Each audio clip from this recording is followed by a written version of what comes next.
Detail आपको show नहीं होगा और आपको उस हॉस्पिटल में रेफर नहीं कर पाएंगे। तो इस ऐड करने का प्रोविजन है, यहाँ पे ऐड बटन पे क्लिक करेंगे। क्लिक करने के बाद यहाँ पे HFID आप मेंशन करेंगे, इस तरह का HFID होगा।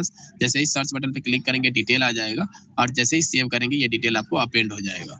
अपेंड होने के बाद आपको इस लिस्ट पेज पे आएंगे और यहाँ पे आपको आपके हॉस्पिटल शो होंगे। तो आपके हॉस्पिटल अगर इस तरह से एक्टिव है तो इस हॉस्पिटल में आप रेफर कर सकते हैं। इनएक्टिव है इसका मतलब रेफर नहीं कर सकते हैं। तो इस चीज का आप यहाँ पे ध्यान रखेंगे। तो जो भी हॉस्पिटल आप यहाँ पे ऐड कर रहे हैं उसी हॉस्पिटल में आप पेशेंट को रेफर कर सकते हैं, अदरवाइज आप रेफर नहीं कर पाएंगे। इसके बाद आता है फैसिलिटेशन एरिया। जो स्कैन एंड शेयर का प्रोसेस है वो यहीं से वर्क करता है। आप इस फीचर को अपने हेल्थ फैसिलिटी में इनेबल कर सकते हैं। तो इनेबल करने का प्रोसेस है, आप फैसिलिटेशन एरिया क्रिएट करेंगे एक, और क्रिएट करने के लिए एक बटन आपको देखने को मिल रहा है राइट टॉप पे, आपको इस पे क्लिक करेंगे। क्लिक करने के बाद यहाँ पे फैसिलिटेशन एरिया का नेम मेंशन करेंगे। करने के बाद बिल्डिंग का नेम क्या है वो सेलेक्ट करेंगे। यहाँ पे पहले फैसिलिटेशन एरिया का नेम मेंशन करेंगे, देन बिल्डिंग कौन से बिल्डिंग पे है, कौन से ब्लॉक में है, कौन से फ्लोर पे है और कितने काउंटर है वो काउंटर आप यहाँ पे सेलेक्ट करेंगे। अगर मैंने 4 काउंटर मेंशन किए हैं तो इस फैसिलिटेशन एरिया में आप 4 काउंटर बना सकते हैं। ठीक है, तो ये जो एस्ट्रिक दिख रहे हैं वो मैंडेटरी है, मींस फैसिलिटेशन एरिया नेम और काउंटर नंबर ये 2 पैरामीटर एक्टिव मैंडेटरी है। बाकी आप चाहे तो स्किप भी कर सकते हैं।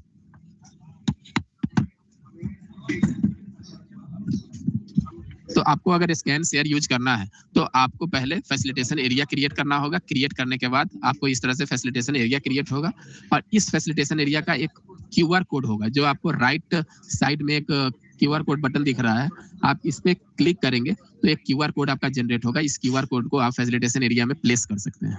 उस बिल्डिंग में आप प्लेस कर सकते हैं जिस बिल्डिंग में आप QR कोड को यूज करना चाह रहे हैं। कि उस बिल्डिंग में अगर कोई पेशेंट आता है वो चाहता है टोकन कलेक्ट करना, तो QR कोड स्कैन करके आभा ऐप से वो टोकन कलेक्ट कर सकता है। और कितने आभा ऐप इसमें यूज कर सकता है वो आपको यहाँ पे देखने को मिलेगा कि ये जो जितने भी ऐप यहाँ पे डिफाइंड है इतने ही ऐप से वो टोकन ले सकता है QR कोड स्कैन करके। और प्रोसेस भी बताया गया है कि स्कैन कीजिए, ABDM को इंस्टॉल कीजिए, शेयर प्रोफाइल और OTP स्लिप जो आप यहाँ पे ले सकते हैं। ठीक है, ये आप QR कोड को आप प्रिंट कर सकते हैं और QR कोड आपको 2 लैंग्वेज में देखने को मिलेगा। एक तो आपको इंग्लिश में देखने को मिलेगा और दूसरा जो स्टेट लैंग्वेज है वो आपको देखने को मिलेगा। आप दोनों लैंग्वेज में QR कोड को प्रिंट कर सकते हैं। अब आते हैं फैसिलिटेशन एरिया का कुछ बेसिक कॉन्फ़िगरेशन है जो समझ लेते हैं, क्योंकि ये आपको यूज आएगा अगर किसी यूजर को आपने इस पार्टिकुलर फैसिलिटेशन एरिया का राइट देते हैं तो वो यूजर आपको फैसिलिटेशन एरिया को के पेशेंट को रजिस्टर्ड कर पाएगा। तो सबसे पहला बटन है आपको यहाँ पे एक्टिव इनएक्टिव। तो इस बटन को अगर एक्टिव करते हैं तो इस फैसिलिटेशन एरिया का यूज कर सकते हैं, अगर इनएक्टिव है तो आप यूज नहीं कर पाएंगे। तो एक्टिव कीजिए। दूसरा बटन है, अगर जो फैसिलिटेशन एरिया का नेम है आप उसको मॉडिफाई करना चाहते हैं या डिटेल को अपडेट करना चाहते हैं, काउंटर इंक्रीज करना चाहते हैं तो वो कर सकते हैं। इस बटन पे क्लिक करेंगे, डिटेल ओपन होगा। काउंटर नंबर इंक्रीज करना चाह रहे हैं तो आप काउंटर नंबर को इंक्रीज कर सकते हैं। सेम बटन पे क्लिक आपका काउंटर नंबर इंक्रीज हो जाएगा। ठीक है। हेलो सर, नमस्ते। हेलो हाँ सर, बताइए सर। QR कोड वाला सर रिपीट करेंगे सर क्या फिर से? ठीक है सर। QR कोड आपको फैसिलिटेशन एरिया, ये आभा के लिए है। जो भी आभा के पेशेंट आते हैं उनको स्कैन करना है, जैसे क्यू में नहीं लगना है। वो चाहते हैं कि टोकन स्कैन करे और कि वो आभा पे टोकन पे जाके आभा काउंटर पे जाके अपना रजिस्ट्रेशन करा लें, तो ऐसे भी कर सकते हैं। तो करने का प्रोसेस है सिंपल सा। आप ये आपको पेशेंट के लिए इनेबल करना होगा। तो कैसे इनेबल करेंगे, तो आपको फैसिलिटेशन एरिया एक बनाना पड़ेगा। तो फैसिलिटेशन एरिया बनाने के लिए आपको एक बटन ऊपर में दिख रहा है टॉप पे, आप इस बटन पे क्लिक करेंगे।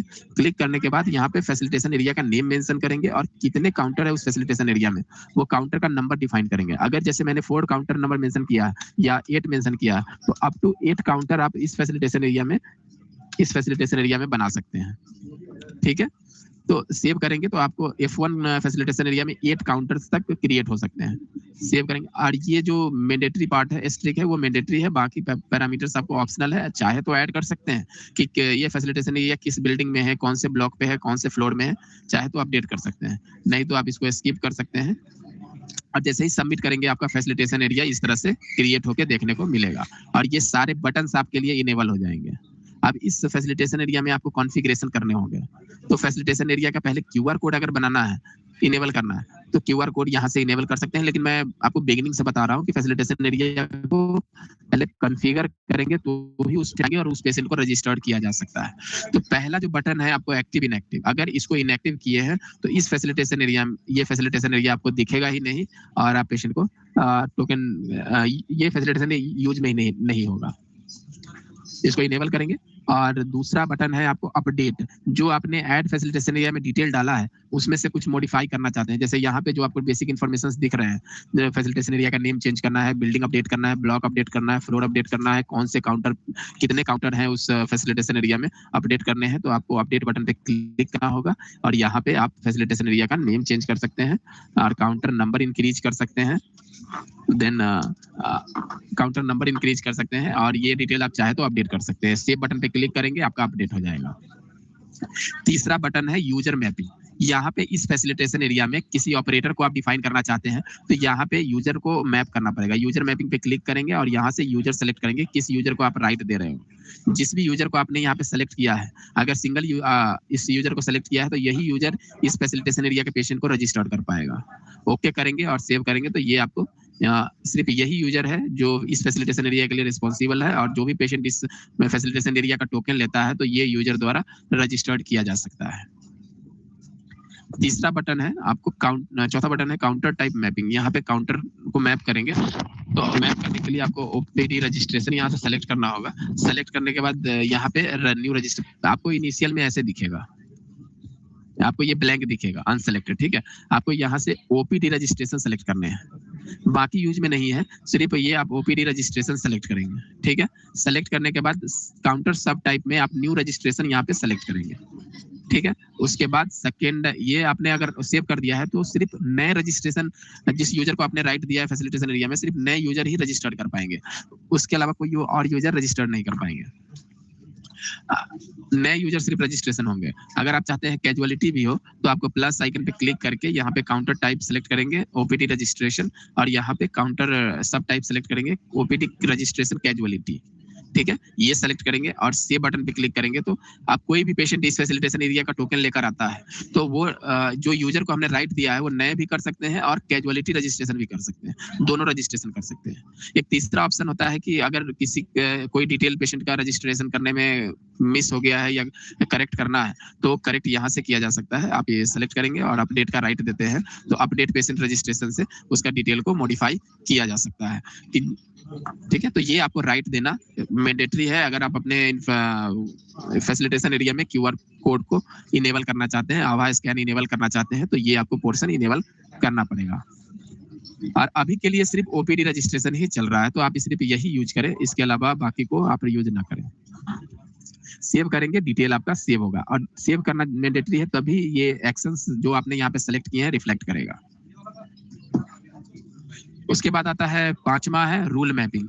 यहाँ पे रजिस्ट्रेशन में आपको रूल मैपिंग करना पड़ेगा कि ये जो रजिस्ट्रेशन होंगे जिस यूजर को मैंने राइट दिया है वो तो रजिस्ट्रेशन कर पाएगा लेकिन किस किस पेशेंट का कर पाएगा वो बिलिंग टाइप आप यहाँ पे डिफाइन करेंगे।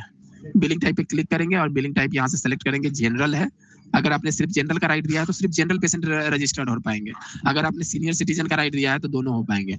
अगर आपने सिर्फ गवर्नमेंट एम्प्लॉय का राइट दिया है और सीनियर सिटीजन का राइट नहीं दिया है तो यही दो पेशेंट का वो रजिस्ट्रेशन कर सकते हैं। अगर कोई जनरल पेशेंट आता है उसका कर सकते हैं या गवर्नमेंट एम्प्लॉय है उसका कर सकते हैं। अगर सीनियर सिटीजन आता है उसको जनरल में रजिस्टर्ड करना पड़ेगा। तो ये राइट आपको यहाँ पे देना पड़ेगा, देन ओके बटन पे क्लिक करेंगे तो राइट आपको मिल जाएगा। तीसरा इसी में दूसरा बटन है आपको डिपार्टमेंट। हर बटन का अपना यूज है, उस बटन को आप इनेबल करके यूज कर सकते हैं।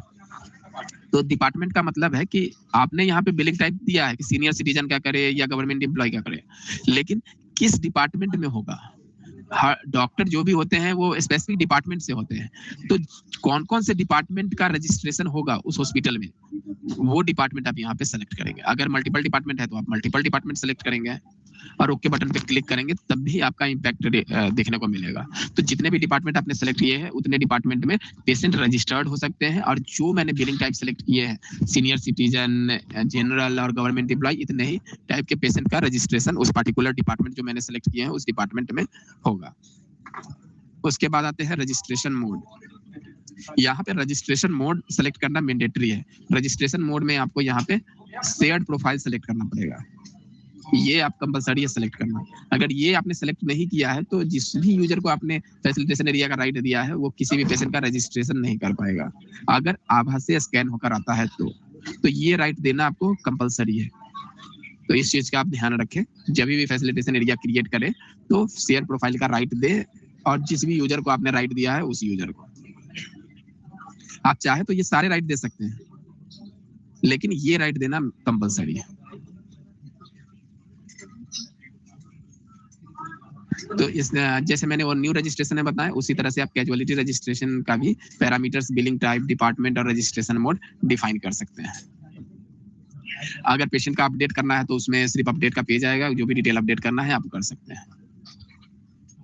इसके बाद आता है रूल मैपिंग के बाद काउंटर मैपिंग। काउंटर मैपिंग आप यहाँ पे कर सकते हैं। जो मैंने काउंटर्स आपको राइट दिए हैं कि उस फैसिलिटेशन एरिया में 4 काउंटर्स बनेंगे, तो आप 4 काउंटर्स आप यहाँ पे बना सकते हैं। 4 काउंटर्स का नेम आप यहाँ पे डिफाइन कर सकते हैं और ऐड करेंगे तो आपको इस फैसिलिटेशन एरिया में काउंटर नंबर ये है आपका। अब इस काउंटर पे पेशेंट रजिस्टर्ड हो सकते हैं, तो आप काउंटर स्पेसिफिक भी क्यूआर कोड जनरेट कर सकते हैं। यहाँ पे क्यूआर कोड का राइट है, आप इस पे क्लिक करेंगे तो एक क्यूआर कोड बनेगा। तो ये सिर्फ काउंटर स्पेसिफिक है। वो एक जो मैंने आपको दिखाए थे वो फैसिलिटेशन एरिया स्पेसिफिक हुआ, उस बिल्डिंग का हुआ, और ये उस पर्टिकुलर काउंटर का है। अगर ये कोई क्यूआर कोड स्कैन करता है, इसी काउंटर पे आके उसको रजिस्ट्रेशन कराना होगा। अगर इस क्यूआर कोड को स्कैन करता है और ये काउंटर पे ही लगा होगा। अगर इसमें डिटेल अपडेट करना है तो अपडेट कर सकते हैं, अगर यूज में नहीं है तो इनएक्टिव कर सकते हैं। अगर मैंने 4 काउंटर्स का राइट दिया है तो अप टू 4 काउंटर्स तक आप क्रिएट कर सकते हैं। लास्ट बटन है क्यूआर कोड, यहाँ से क्यूआर कोड आप जनरेट कर सकते हैं और ये facilitation area specific QR code है। तो कहने का मतलब है कि आपने अगर क्यूआर काउंटर का कोई टोकन लिया है तो वो सिर्फ उसी काउंटर पे जाके अपना रजिस्ट्रेशन कराएगा। अगर ये फैसिलिटेशन एरिया का टोकन लिया है तो इन 4 काउंटर में से किसी भी काउंटर पे जाके वो चाहे तो रजिस्ट्रेशन करा सकता है, और नहीं तो फैसिलिटेशन एरिया का मतलब एक काउंटर ही होता है, उस काउंटर पे 4 काउंटर में से किसी भी काउंटर पे वो रजिस्ट्रेशन करा सकता है। और जैसे मैंने यहाँ पे मल्टीपल फैसिलिटेशन एरिया बनाया है, अब यहाँ पे एक और क्यूआर कोड है, एग्नोस्टिक क्यूआर कोड। अगर कोई इस क्यूआर कोड को जो राइट टॉप पे दिख रहा है, इस क्यूआर कोड को स्कैन करता है और टोकन कलेक्ट करता है, तो वो इनमें से किसी भी फैसिलिटेशन एरिया में जाके अपना रजिस्ट्रेशन करा सकता है और किसी भी काउंटर के किसी भी फैसिलिटेशन एरिया के किसी भी काउंटर पे जाके अपना रजिस्ट्रेशन करा सकता है। तो ये आपको राइट यहाँ पे डिफाइन करने होंगे, उसी के अकॉर्डिंग आप फैसिलिटेशन एरिया को यूज कर सकते हैं।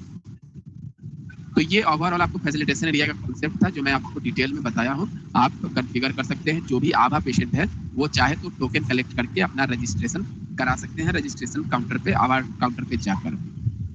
इसके बाद आता है मैनेज शिफ्ट। यहाँ से आप शिफ्ट बनाएंगे कि जो ओपीडी का जो शिफ्ट होता है वो शिफ्ट आप यहाँ पे डिफाइन कर सकते हैं। तो शिफ्ट बनाने का है कि मॉर्निंग शिफ्ट है, इवनिंग शिफ्ट है, शिफ्ट का नेम मेंशन करें, शिफ्ट का टाइप